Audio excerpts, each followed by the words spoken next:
How's everyone doing tonight? Great. All right, the good news is that we have some beers next door. So if I'm painful, it will all be numbed by the end of the evening, so don't worry. Okay, let's see if we got some technology goodness here. Look at this. Okay, great. Hello. It's great to see so many new faces here in our office. So a big welcome to you guys and to some of my favorite people in Bucharest. It's also great, and I want to take a moment to thank the team at Product Camp for bringing this community together. And I'm really hoping that I can share with you a few things that will really help you on your journey to create amazing products, or maybe do great marketing campaigns to launch them into the world. Sound good? All right, but before we get started, let's find out a little bit more about you guys. Show of hands here, who works on creating a product? You might be technical or a project manager. Show of hands. Ooh, we got some good product people here. Don't be too tough on me on my product stuff, okay? And what about marketing people? Who goes out there and tells the story? Hey, oh, we got a few other hands. We got a half hand over here. Do you do both? Yeah. Yeah, she does both. That's my favorite, doing both. So that's fantastic. So what I would like to do is share with you some really big ideas about how to think about product and how to think about marketing. Come take a seat. I'm not scary. And so I really want to give you some big ideas and also complement that with some very practical tips and advice that you could go and use tomorrow in the office, okay? So there's quite a lot of content. It's dense. It's not like a cheeseburger. It's like a double, triple hamburger deluxe with extra mayonnaise, okay? But as I said, there is beer and all sorts over there. So if it's just hurting too much, that's okay. Beer is not far away. Okay. So why am I excited about this story? Well, I've effectively spent 20 years just building products and making the stories to launch them. I was so crazy that in 1997, I built Australia's first internet radio station. I worked so hard. I worked day and night, and it was exciting, and everyone was talking about us, and I made absolutely no money at all. So I learned some powerful things. And the first thing in the last 20 years that I've learned is that companies really do fail. In fact, they fail quite a bit, more than you might think. And you know, there's been some good ones, okay?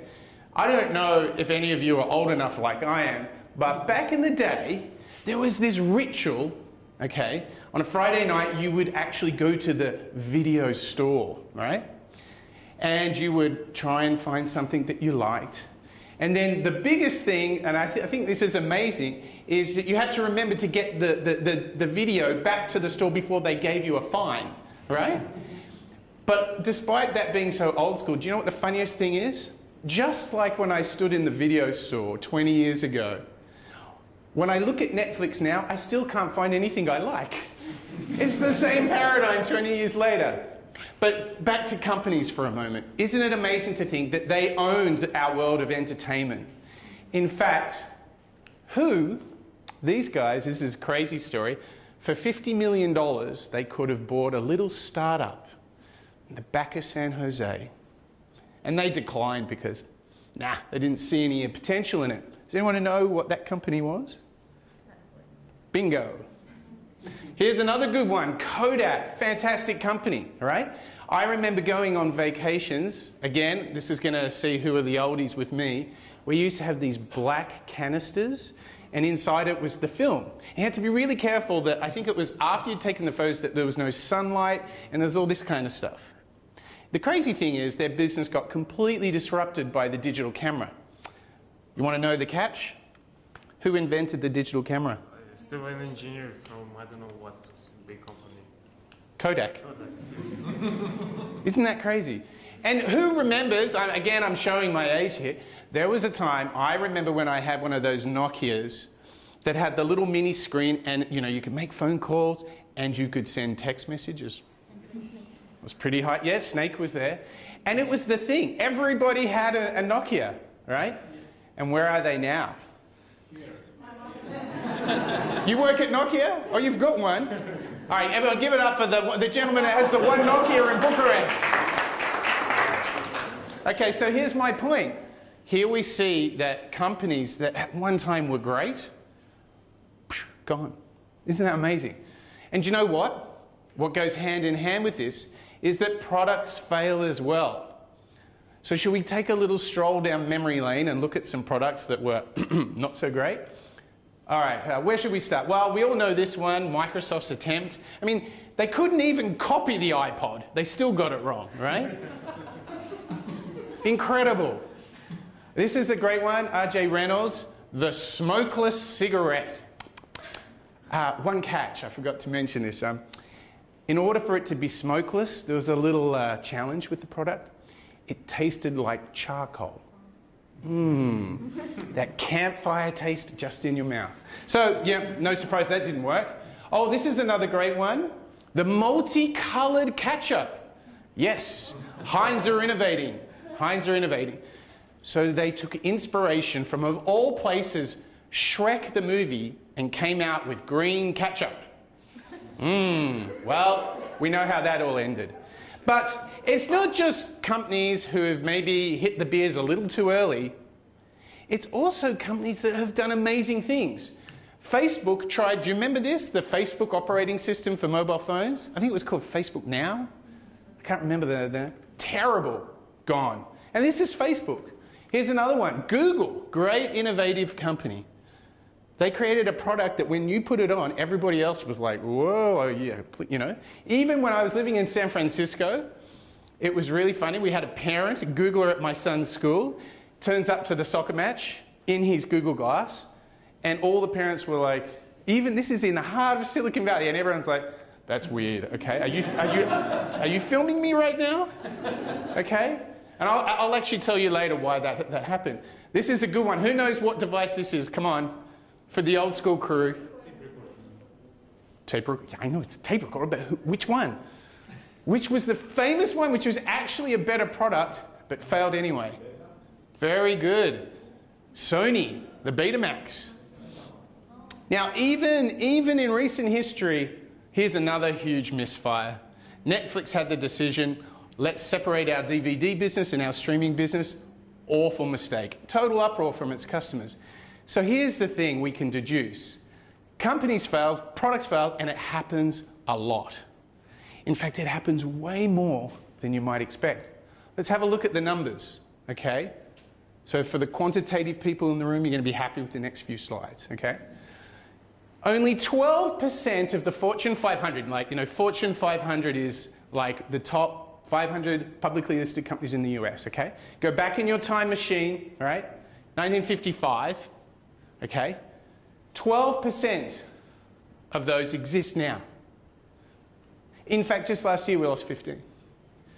So if that's the biggest, these companies are massive, but yet there's constant change for them. Now, we've all heard of, you know, the classic idea that, you know, 1 out of 10 startups survive. Well, if you kind of, that's a little bit of a myth, but if you look at venture-backed, okay, so these are companies, startups that have gone to venture capitalists, got money, and what comes with venture capital is you get some advice and you assume these guys know what they're doing. Look at this. 75% of those ones fail, okay? And actually, if you go to the innovation guru, commonly thought of as the world's innovation guru, Clay Christensen, he says true efforts to innovate, where you do something that's not been done before, really breakthrough, 95% of those efforts fail. Okay, so it's a bit of a disaster zone. What's interesting is if we go over to the world of advertising, it's no better. So there's this character, John Wanamaker, big retailer from the 1800s. He has this famous quote, "Half of the money I spend on advertising is wasted. The trouble is I don't know which half." And this has been a truth. I remember when I started working in advertising, people still talked about this quote, that they're still trying to work out which half is not working, right? Now, fast forward to today. Here's the reality. For every $3 spent on digital ads, fraud takes one of those dollars.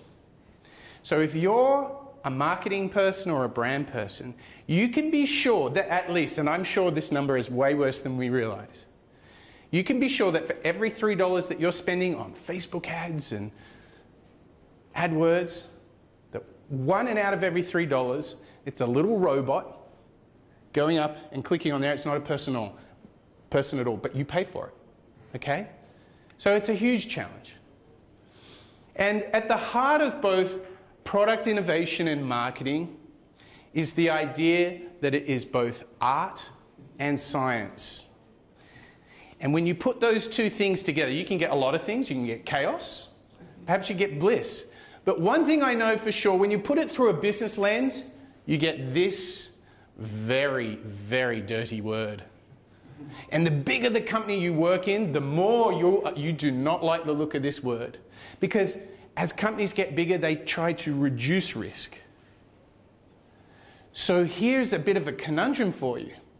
I propose that marketing and product innovation is kind of important, yet they're very risky endeavors. Now, that creates us a bit of a challenge. So it made me ask myself, how do we improve our odds? Because, you know what, I think 95% failure, that's not such a good rate. What do you think? It's not so good. So I know there's 95 chances there to make it easier, to make it better, and to improve what happens when you try and make a great product and you do great marketing. So should we talk about how we fix that? What do you reckon? Yeah? Okay.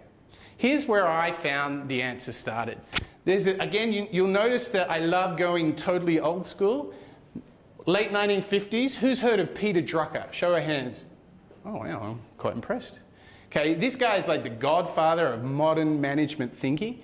And he had this concept that, you know, the purpose of a business is to create customers, okay? So if you follow that with me, he then goes on to say that the business enterprise has two and only two functions, marketing and innovation, because they primarily create new customers. Everything else is secondary. Now, what's crazy is this was in his book, I think, in 1959. But I propose to you tonight that it has never been more true that these are the only two things that matter in a business. Yes, technology is important. Don't get me wrong. I hang out with 200 engineers, so I better believe that. But my point is that it is to serve either marketing or innovation. Okay, so are you guys ready to get into that and work out how we're going to think about this? Yeah. Okay. But I need to set you some context because the world is changing. Here we go. This is crazy. This is the American economy right now. 80% of this is information and services based. If we go back exactly 100 years, do you realize that this chart inverts? In one lifetime, we have seen the complete reshaping of the world's biggest economy to an information and service-based economy. This means a lot of things to us if we want to create great products and if we want to tell great stories about them. What does it mean? It means we're going from a world of machines to data. We're not really talking about manufacturing, particularly in the US. It can't seem to keep any manufacturing. And we're moving to a world of problem solving. We're not really talking about the organization. We're talking about how to integrate with others. And it's not just on a technology field. We're really thinking about frenemies or even collaboration. We're not talking about the factory worker, we're talking about the knowledge worker. I mean, this list is so fun to do. You can go for ages. We're talking about not so much top down, but bottom up. In the industrial age, the true asset was capital. But of our day, the true asset is knowledge and ideas. So if you think about this, in our lifetime, we are witnessing one of the greatest social and economic changes in the history of the world. And it has dramatic effect on how consumers behave. Do you realize, as of the end of last year, the average American consumes 12 hours of media, and 90% of that is on a digital device? Now, I wasn't a math major, but let me try this on you. If they're watching and enjoying media for 12 hours, and last time I checked, you need 8 hours to sleep. So that gives you 4 hours for everything else, okay? You start to get my point here. Things are getting a little over the top. We're getting overwhelmed. So guess what starts to happen? We need to like filter, we need to block, we need to like get some of that noise away. So already 11% of internet traffic is already using ad blockers because we simply don't want the messages brands want to tell us. We don't want to be tracked. One of the things I hate the most is you go online, you search for something, you buy it from Amazon, and then the retargeting is so bad, they're promoting you to buy the thing you just bought. And you're like, how dumb is that system, right? And you can, what's amazing is just last year, this grew 30%, the use of ad blockers, okay? I don't know if you guys remember, recently Google allowed ad blocking software to be downloaded as an app, just shot straight to the top of the charts in the App Store. But here's another crazy thing. Now, I told you I'm going to give you a lot here, okay? And this is another big one. McKinsey did a groundbreaking study on how people purchase, and what they found is that the starting point for the way all of us purchase now is not listening to the television station and thinking, oh, that detergent looks quite good. No, that's of a bygone era. What we do now is we look and we listen and we actually hear what people are advocating about, often through social media and digital media.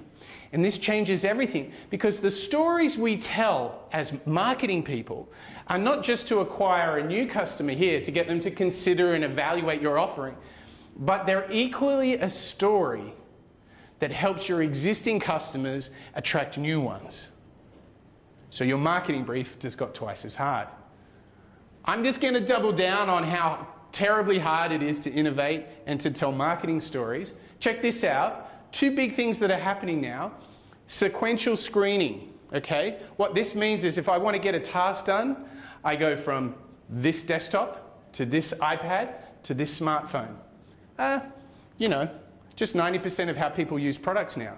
So for example, travel, finance are the highest areas of usage like this. And think about it, it makes total sense. You think about something at the office on your desktop, then you're on the train on the way home, and you kind of follow up, right?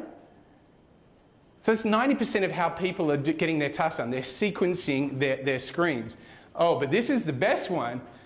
Like, this 12 hours of media a day is competing with itself because inside of that, 77% of viewers watching television are using another device at the same time.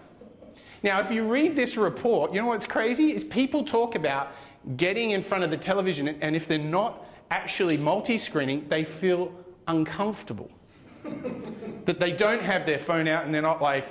One of the people was talking in this report, it's really great. There's a great show called The Wire. Who's seen The Wire, the HBO series? It's fantastic. It's pretty gruesome, but it's fantastic.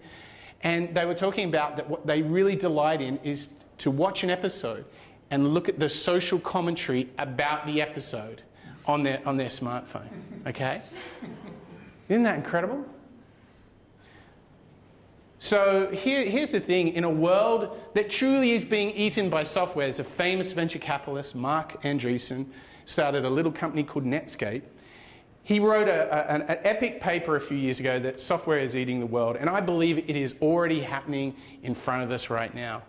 So as we get deluged in media, in messages, as we live these digital lives, the greatest irony is that the secret to creating great products and great marketing, if you as a company want to thrive, at the very heart of how you think and how you operate, there's one truth, and that is that you have to be more human. Isn't that a twist? Isn't that killer? Isn't it funny that in this day and age, we all want to get together now and be together as a community, right? So all of this progress in the name of technology doesn't mean that traditional human value of being together, of belonging, or the idea of understanding each other does not exist. In fact, what I'm going to argue for you tonight is it's never been more important, okay? So let's get back to basics. Let's think about product innovation. My first advice for you because I know you're dying to create a killer product. I can see it in your eyes. Okay? The first thing you have to do is discover and validate. So now I'm going to show you how to do that. The first thing you have to keep in mind, and a lot of you will know this concept, but you have to think about discovery and validation in this kind of paradigm, is that we are moving away from working in a waterfall basis and we're moving to this more agile world. And the real catch is, I was just with a company today and they were talking about the idea that their biggest problem with the waterfall approach is by the time they ship the product, they've had this big lengthy definitions and requirements, and then they go and build, and then they release it to the world and they go, well, geez, I hope someone wants it. The great irony is it's taken so long that the insights over here at the beginning are now different because that was like 18 months ago. Right? That's why everyone's moving to this more agile way of working. So agile, you guys probably know a ton more about it than I do, but it's just breaking things down into these smaller sprints and checking back in with real customers, real users to make sure you're on track, okay? Now, you've got this in mind. Let's go see how this comes to life. The first thing I want to deal with is our habit, particularly at the early stage of creating something amazing, is we have the beautiful PowerPoint deck.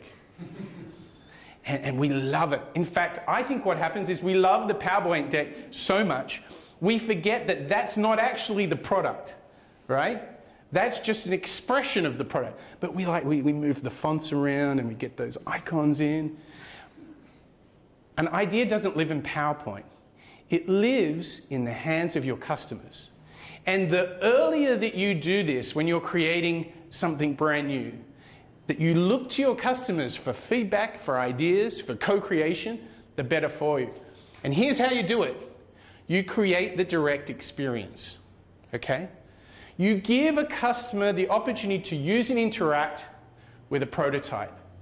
If you do this at the beginning of your idea, I will promise you, your product will be 10 times better at the end of the process. So, let's just break a few paradigms here, okay? These are all photos from sessions where I've been working with people and teams trying to create revolutionary new products. Here, this is biometric security prototyping for one of the biggest banks in the world. Look at that. There's, funnily enough, paper. There's no biometric sensor. Who sees the biometric sensor? Anyone see one? No, right? Good old paper. Look at that. The scissors, huh? Great invention there. This is one of the most cutting-edge projects I've ever done, okay? Over here, this is the head of design at Levi's, and we're creating a brand new range of clothing, right? This is what it looks like. Now we're going to double down. We're going to get even more into it. Over here, research budget for this project, more than $100 million. This is a cure for pulmonary cancer, for lung cancer. And you know, this guy here is one of the world's best interventional pulmonologists. He works at Johns Hopkins. You know what this pink hula hoop is? This is the secret to all innovation. If your workshop doesn't have a pink hula hoop, it will not be a good product. This is our fake CT arm scanner in the surgery, because we didn't need to have the whole thing there. We knew that we could just get it like a prop. But you know what? There is a product in the world now that enables GE to not only diagnose a lesion or a tumor, but to operate it in the same session. It's such a revolution in healthcare. If you've known anyone that's had lung cancer, you'll know that it's usually a 6-month process. Over here, we're creating brand new kitchen appliances, and look at this. This is a lady. Let me introduce you to her. She's a customer, right? That's who we work with. We're not sitting in an ivory tower pontificating about what could be in the world. We just go directly to the customer.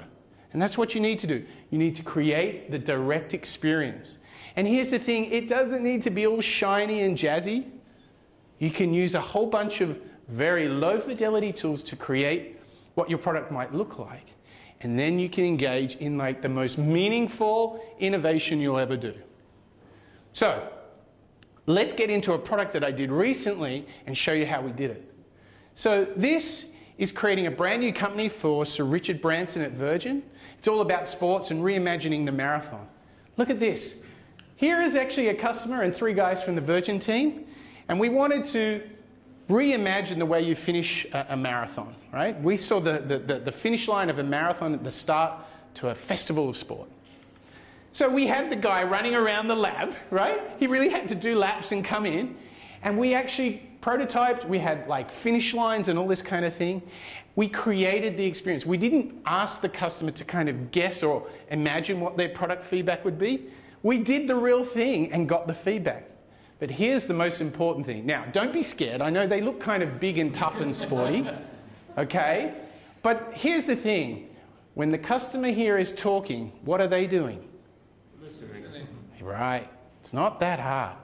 It's really not that hard. They observe. What's that? They observe. Yeah. Listen, learn, understand. And that's really at the heart of what I'm asking you to do. So here's how you go about doing it. Now, these are critical steps. Skip any of these steps and you'll be in all sorts of trouble. First thing, get real customers. I know it's easy to get your friends and family, but they have a thing called bias. So when I come to somebody and say, hey, Karina, do I look okay? She's going to go, oh, shit, yeah, you look great, you know, right?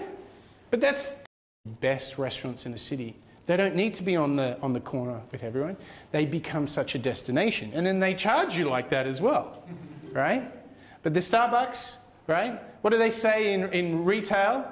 The 3 key strategies to retail are location, right? Because they're just tapping into routine and habit. Okay, so now we've just done a rip-roar through how we do product innovation. Are you still with me to go and look at how we can do exactly the same thing with marketing? Oh, yeah. I'm not feeling the energy. Yes! Yeah? Hey, now guys, do you want me to do the marketing piece or you just want to hit the beers? What do you think? Yes. All right, all right. I have another favorite student over there too. Okay, so let's now look at, okay, we've made an amazing product. All right, we discovered, we validated, we continually evaluated, and we didn't break any of those precious golden rules, okay?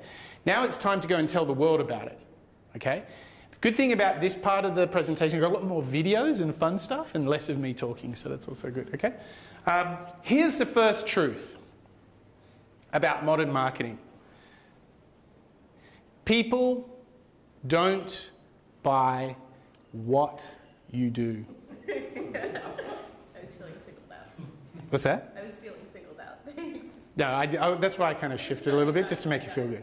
No, they really don't buy what you do, right? Oh, damn. Well, I got a widget, and it goes like this, and it goes up, and it goes down, and it's 4.5% better than the current widget on the market. It's a great. People are compelled, not by what you do, but how you do it. And, welcome. Thank you so much. Come in. They're not only compelled by how you do things, they're compelled by why you do them. And I know the disbelievers in this room are thinking, that's crap, as long as it's fast and cheap. Well, let's go and see if I know what I'm talking about. Apple versus Samsung. Samsung have tried and tried to beat Apple. And they kind of, you know, some would argue that when you look inside the phones, sometimes the Samsung phones actually have better components than Apple. But do you want to know the business truth?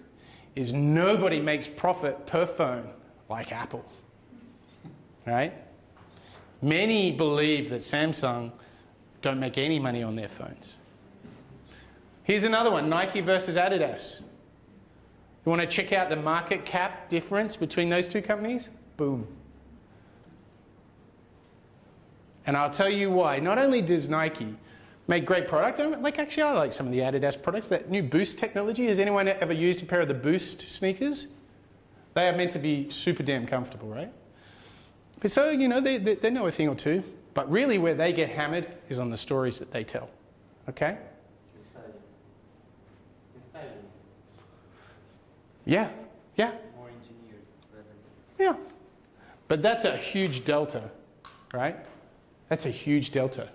So now, this is the fun part, we get to look at videos.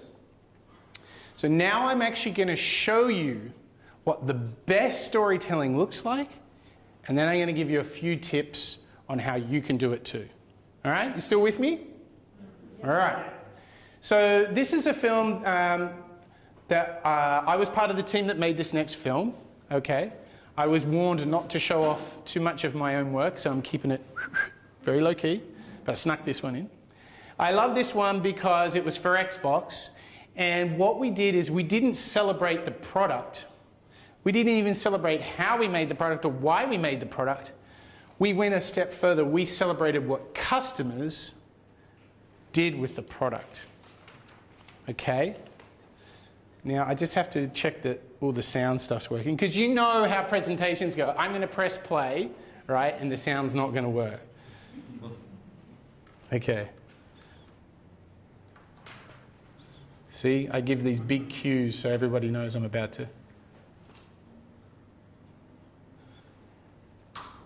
Yes, and no sound. So, there you go. Xbox. Play. This will be fun to play. And it was. Something amazing is happening. The world is starting to imagine things we hadn't thought of.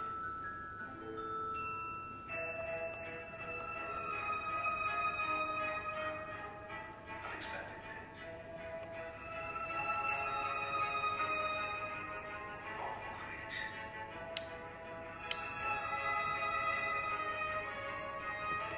Beautiful things.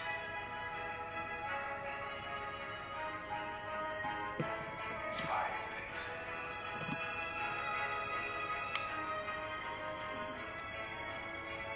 Which is why, even though the world keeps asking us what we'll do next, we're just as excited to ask the world the same thing.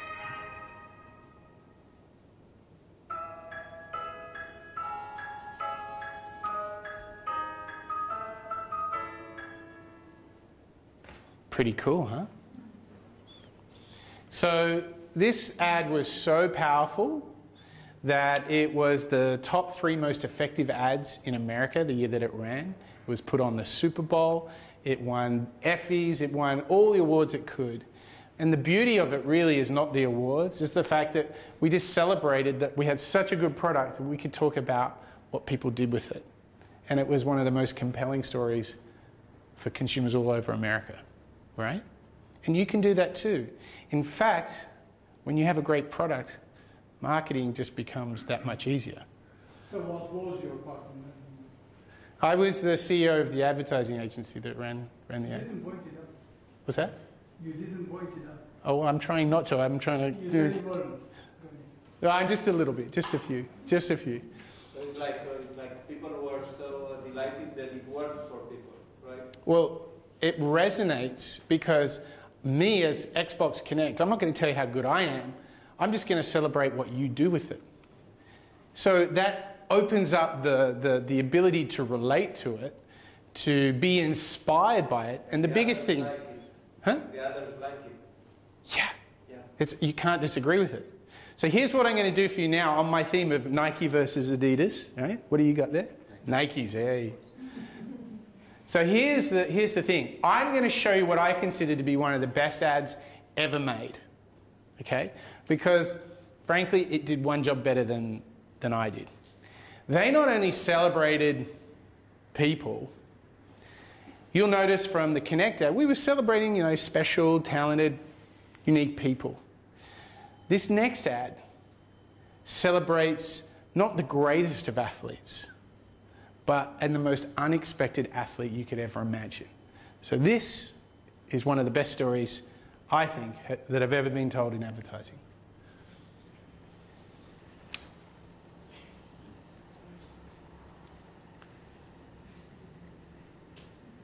Greatness. It's just something we made up. Somehow we come to believe that greatness is a gift reserved for a chosen few. For prodigies. For superstars. And the rest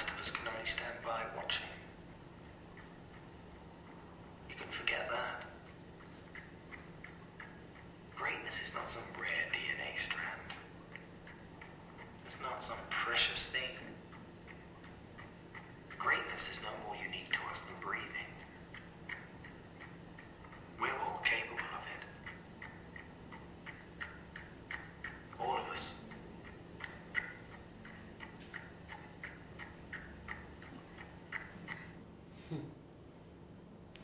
Right? Question. You said it was made before or after the Mel Gibson's movie? I don't know. This is about three years old. Yeah. But isn't that a powerful story? That is, the Nike brand is so strong. They're so connected with their customer that they can take the inversion of what you think to be the hero and celebrate it, and all of us are so signed up, right? And it speaks to their core truths. Okay, so how can you do something like that? I mean, this sounds crazy, all right? Now, I only have a short amount of slides left, I promise you, so the distance between you and the beverages has now reduced dramatically. Well done for staying in there. Okay.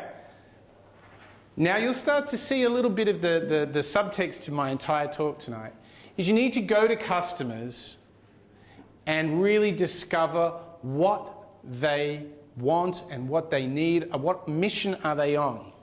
You need to actually, and here's how low fidelity I want you to get with it. I want you guys to do a survey, right?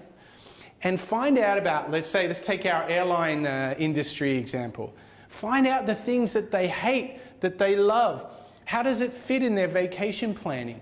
How would they, if you have a product or service already, great way to find your story is ask your customers how they would explain your product or service to a friend. And the great secret there is you find out the vocabulary, the metaphors that they use, okay? And there's lots of good questions. How would you compare it? What's it like in another industry? And so on and so forth. But the reason I really like surveys, and I personally like to use SurveyMonkey, but there's plenty of other options, is they have a very powerful reporting tool. And let's say you're asking a range of different age demographics or a different set of roles within in a company. You can start to filter your responses to this survey by role or by age and so forth. So you see variations in your different customers and how they think about their products, what missions they're on, what they need in life. But here's where we get into the real, this is like if we had dark arts of innovation, this is dark arts of storytelling. One of the most powerful things that great brands do is they use an archetype, okay? An archetype is an example of how you would describe a person, okay? Someone could be a jester, or a rebel, or an explorer, or a creator, okay? And this is a map of major brands according to their brand archetypes. And the reason why Nike is so good is they have such a clear sense of who they are and how they tell their stories. And you can do the same. Let's go into B2B land. Who here works in a business-to-business company? Oh, we got some B2Bers? Okay, quite a few. Okay, this is an archetype matrix of some of the most powerful brand archetypes in B2B. Let's just play it out. I think you raised your hand, didn't you? Okay, so let's just do it for your company. What kind of industry is your company? Restaurants. Okay, it's in the food business. Okay, great. Let's start down this side. If you think about, we're going to get two ideas about what your company really stands for, okay? How we would describe it, if we want to describe your company as a personality, okay? Is it something about innovation or passion, or power, prestige, trust, mystique, or alertness? Go with innovation. Ooh. And now we are developing an app for the Okay. consumer and the Okay, great. So you would agree with this that you changed the game in restauranting with creativity. Okay, you with me? So we get that one. Okay, now you got to choose again. It's all the same. Now we're going to match it with a comparative. So it's innovation and, is it passion, power, and so forth? Which one do you choose?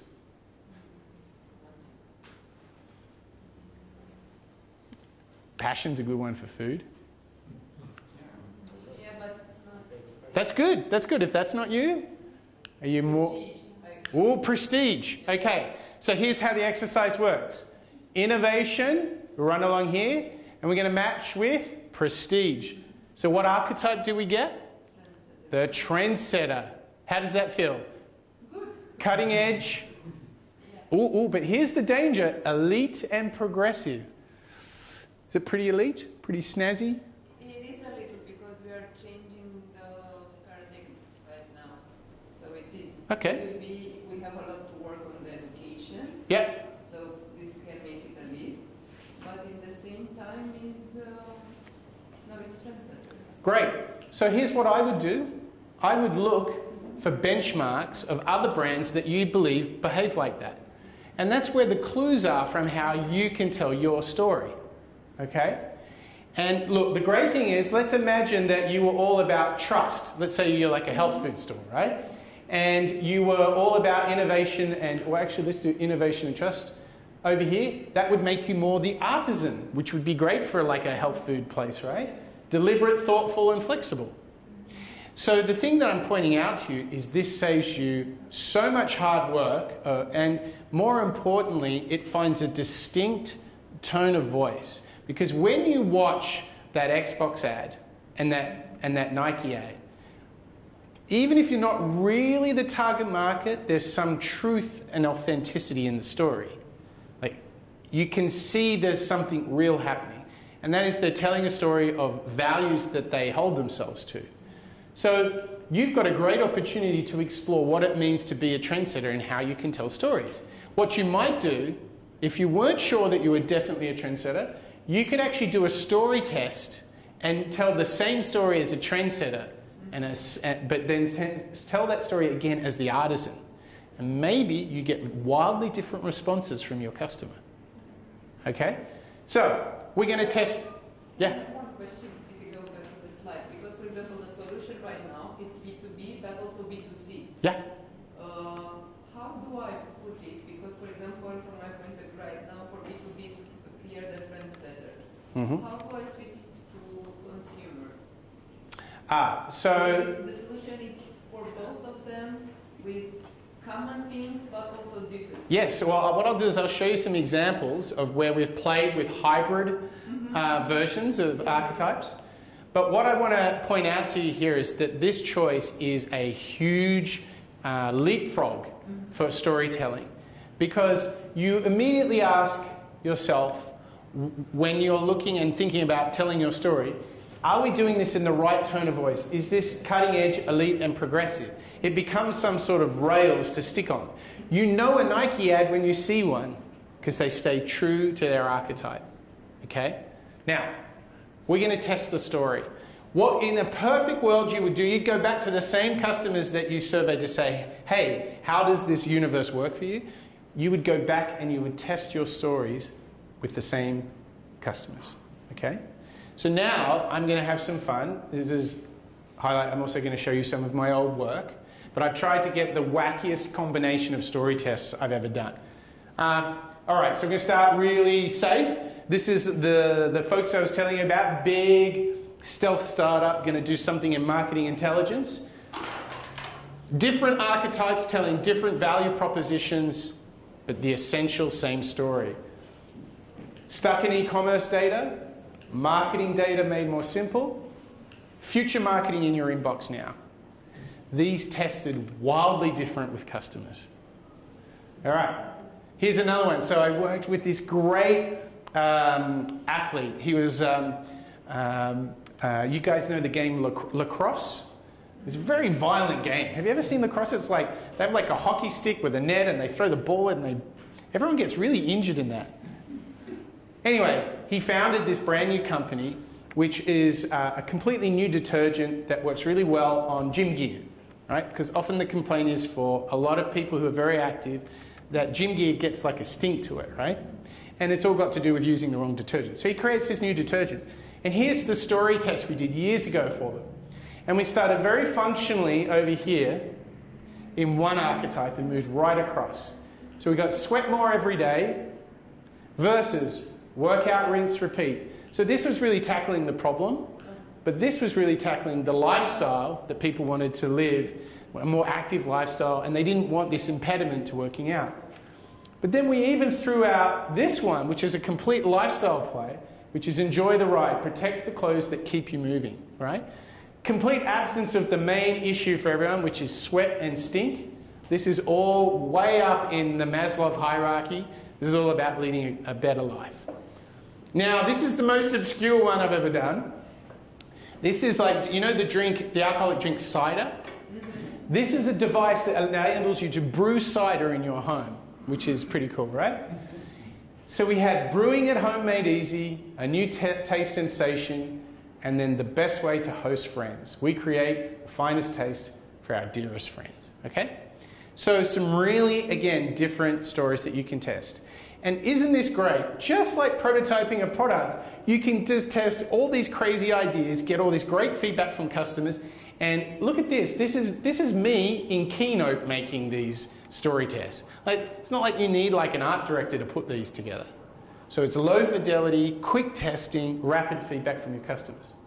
So this is what the feedback looks like. So we asked them, is this message appealing to you? And on a hierarchy of 1 to 4, 1 being no way, this is not appealing to me. The fourth one down here, this is them saying, yes, love it, I'd even share it socially, okay? So this one didn't do so well, okay? But what's really incredible in these very early stage tests, look at this. This was one, these are both from the same test. Same story told differently. Look at this one. We got almost 70% of people were in favor of this message, of this story. And it's a bunch of clip art. That's all it was. And we could get this early. Imagine if we had a whole creative team refining this story and building this out and bringing it alive in multi-dimensional ways. But the fact that you can do this so early stage takes all the risk out of advertising.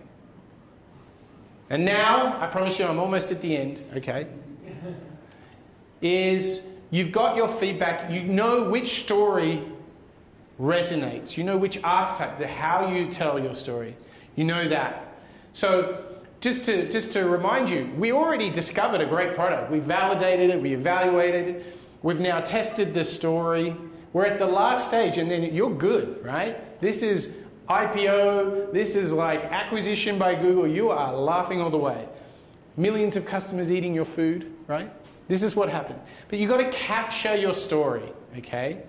And this is what I call your Braveheart moment. Has anyone here seen Braveheart? All right? So, fine Australian actor right here stands there and he says, okay, you Scots, we're wickedly outnumbered, we're going to meet certain death, but stuff it, let's go and fight the English anyway, right? And he has that great speech where he convinces them to ride into certain death, right?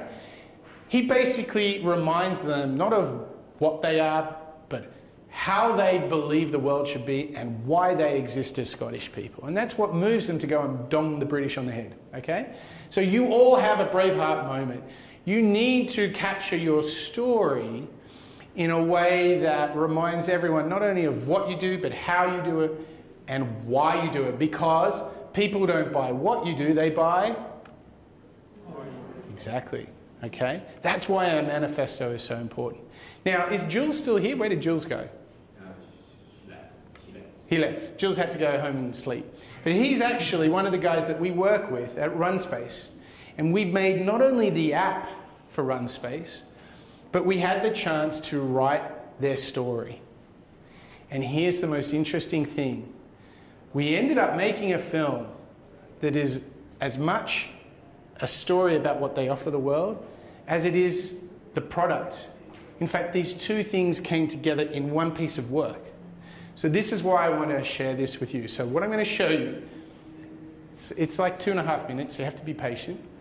But it's the story of RunSpace, and it's the intersection of both product and marketing. The way we work is radically changing. It's more connected, diverse, and the cubicle has gone the way of the dodo. Today, workers are demanding mobility, personal growth, and wellness from the places they work.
So what you see there is some intersection between the beliefs behind the product and the world that we want to create for our customer. And if you can't put your product at the heart of that story, then you know that your product is not serving its customer, right? So the beauty of what you saw there was this intersection between product and marketing. And what I would challenge all of you to do is when you make your next product, is you need to be able to read your manifesto and show your product, and they should come together as a story that is compelling for all of your potential customers. And if they're together, then you know there's something has become disconnected, that maybe the product is not living up to the dream, or you're just telling the wrong story, okay? So really what we're talking about for the last hour is more than just product and marketing. It's really about innovation and story. And these things I propose to you are at the very heart, not only of what I love to do, but I would propose if you're starting a company or if you're working at an existing company trying to do something new, then you must have something that is dramatically different, 10 times better than what people are using today. And you have to have a story that connects on more than what you do. You have to tell them how you do it and why. Because when you do that, it becomes story and innovation, product and marketing together as one. And that's the beauty, because the source of all of the inspiration to do the impossible. I mean, Clay Christensen said, hey, 95% of innovation fails, all right? Half of advertising doesn't work. A third of it's all going on fraud, right? But the answer to all of those challenges lays in front of you. It's right here. So don't go out and guess next time you create a product or you build a marketing campaign to launch it. Don't guess. Just go out and embrace your customers. Go out and be your inner Sherlock Holmes. Don't try and assume anything. Go and test and learn with your customers. And discover not just what they need now, but what they need tomorrow, what they're trying to get done in life. Get to their deepest needs and motivations. So my challenge for all of you is when you get in the office tomorrow, I challenge all of you to go out and to create a product worth sharing. Thanks.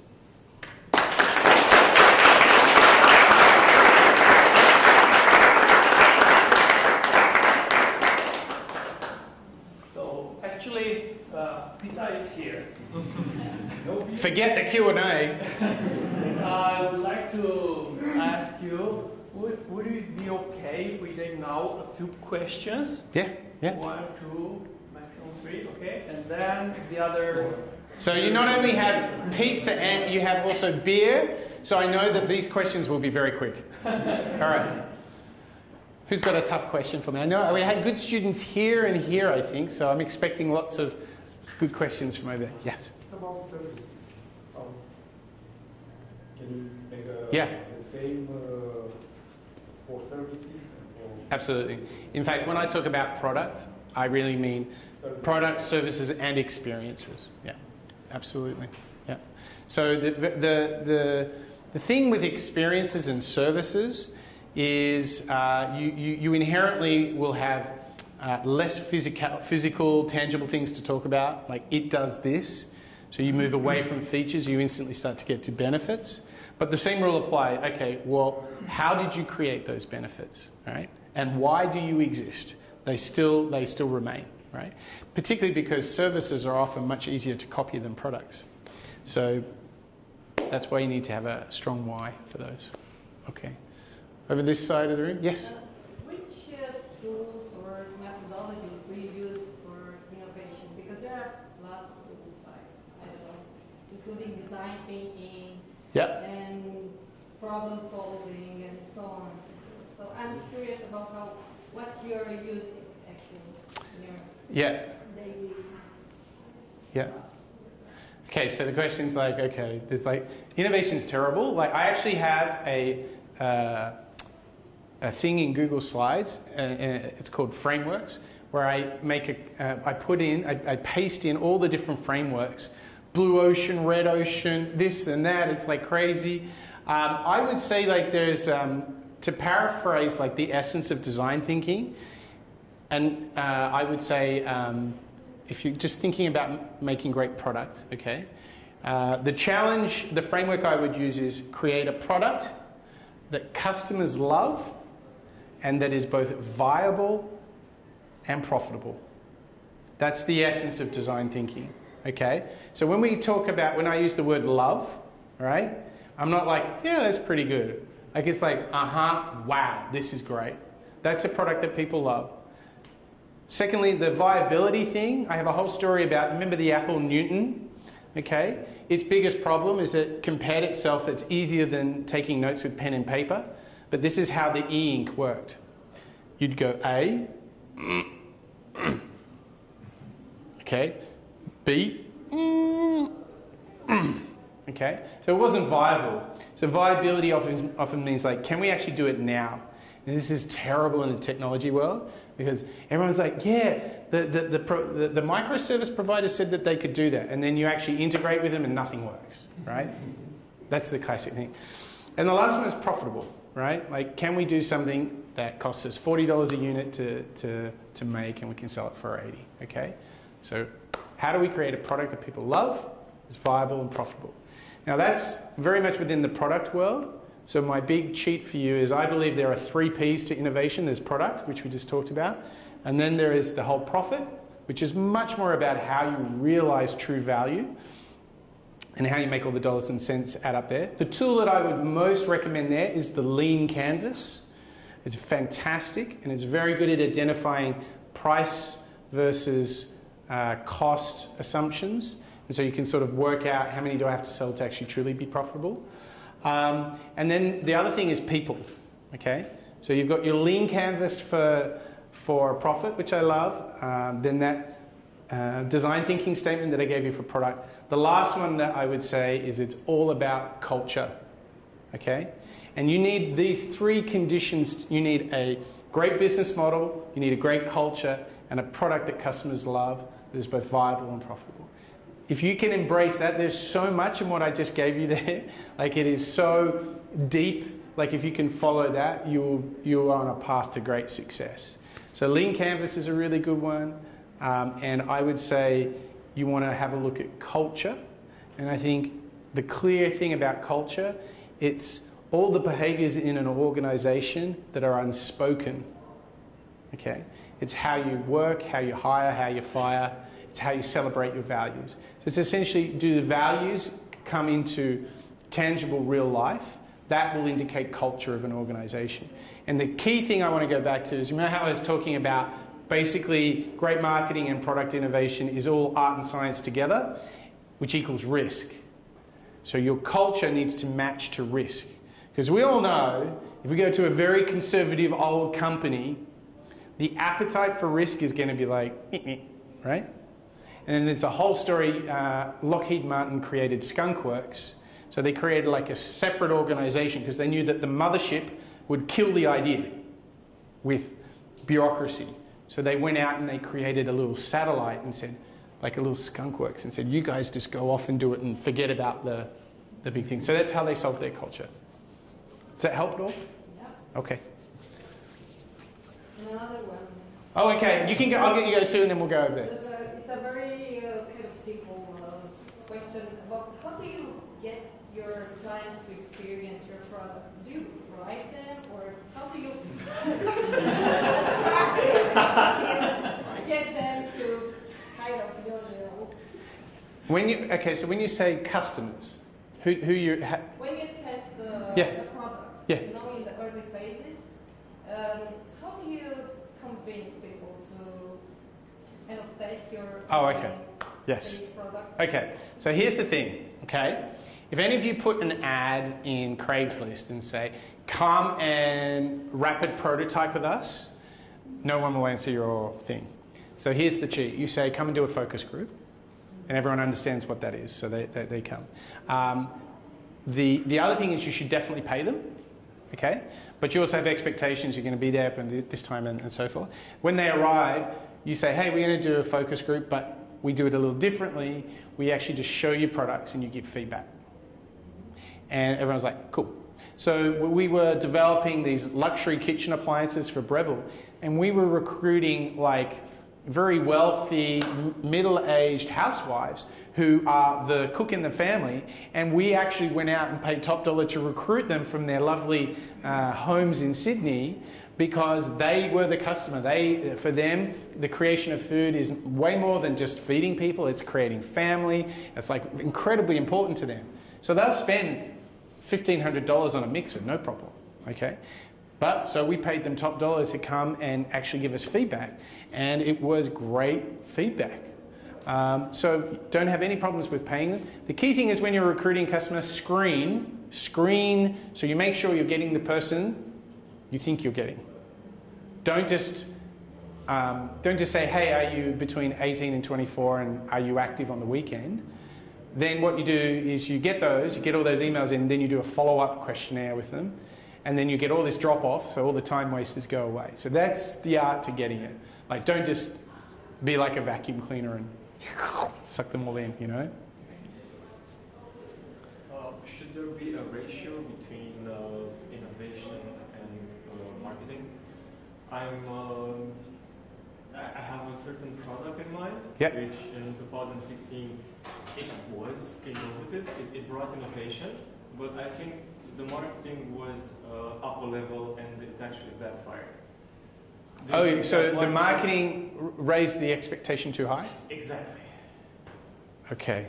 So do you think that you should start with that in mind, the marketing campaign?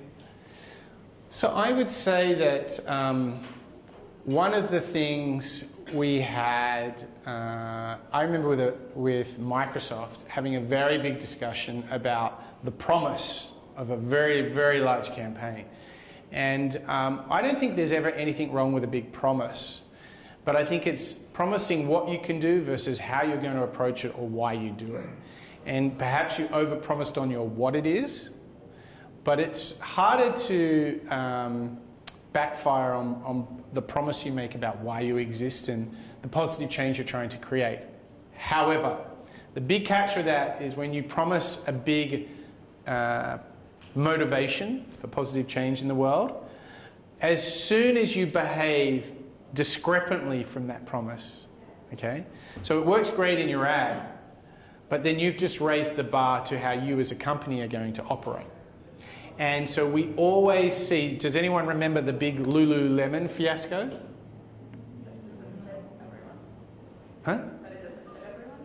So what happened is Lululemon built its brand on celebrating women and active lifestyles, okay? And it was very inclusive. So you didn't have to be a supermodel to get into Lululemon gear. They released a faulty product and the leggings were very sheer. And there was this big uproar that, you know, a lot of women were saying, hey, I'm looking around and everyone can really see my butt this time.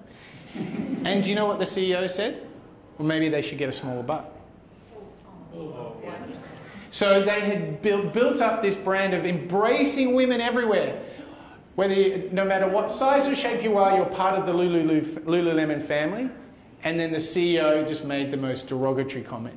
So they had built the expectation and the promise, and everyone got on board for Lululemon, and then they proved that they don't believe that. And it's like trust. It's hard to earn, but easy to lose, and it fell apart. So I would say, in your case, ask yourself, have you overpromised on the what? And maybe you can shift that to, hey, this is where we are now, but we're tackling a much bigger problem than just making this product. We're trying to create some positive change in the world because we believe if we do so, these benefits become apparent. And I think that then that gives you more permission to not overstate what you have to offer in your product or service. So shift away and look in the Xbox thing, we just celebrated what people did with the thing. And we still sold a ton of Xbox Kinects because of that. But that's interesting. A lot of brand and marketing people really struggle with that leap of faith. It's because they're so hooked on, I got a thing, and it does this, and it costs $9.99, and you go to the store, and you get these features, and it's 10% smaller, it's 10% faster. Now, this is what they're used to banging on about, but no one buys that. No one buys that, but it's what they're used to do. I have a question on the marketing, selling a B2B product in a large company. Yep. If you can give some examples on how to build advocacy and network effect when selling to large B2B clients or products. Okay, so this is a good one. So you will often hear a thing that customers don't really love our products, right? Companies will say, we feel like we're just a tax to our customer. They kind of use us and they don't love us. I often think that comes, at its essence, there is some disconnect between the company and its customers. I think I would always say, have you forgotten who your customers are? How much time do you spend with your customers? Because if you're close enough, you're going to hear about the problems that you do solve and the things that you don't. And often the thing that's really holding advocacy back is two things. That you're really not solving much of a problem. Or you solve an intermediate level problem, a surface level problem. But as we know with B2B products, let's say you make filing reports 10% easier.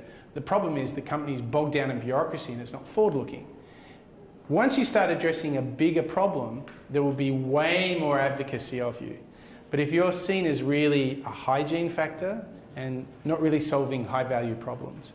So I would challenge the organization to get closer to customers and to ask yourself, are you really solving big problems? Or are you, in America we say, are you leaving stuff on the table?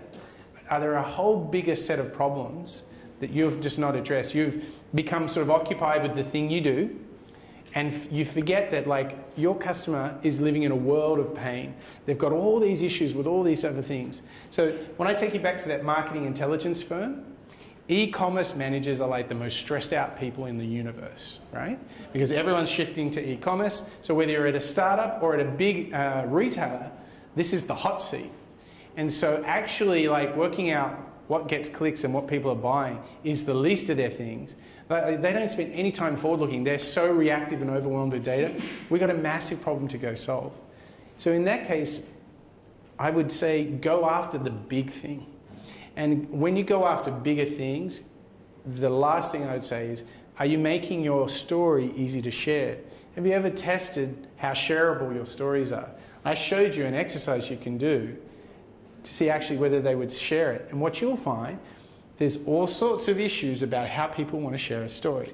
And the reason that's so important is what your existing customers say about you today directly affects, more than anything now, what a new customer will hear and see tomorrow.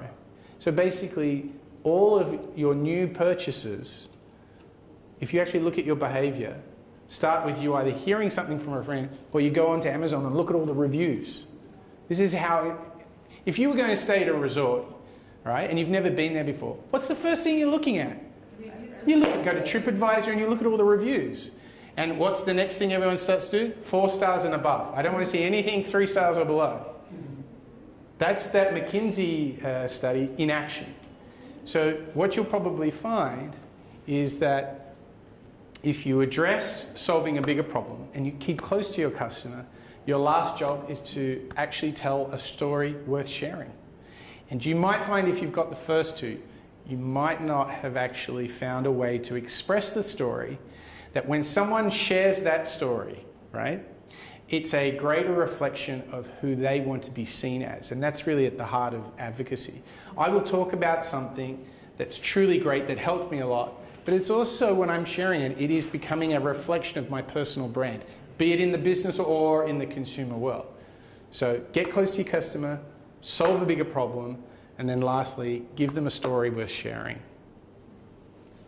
Okay, pizza time, I think. Yes, thank you. Thank you very much, Mike. You're welcome. And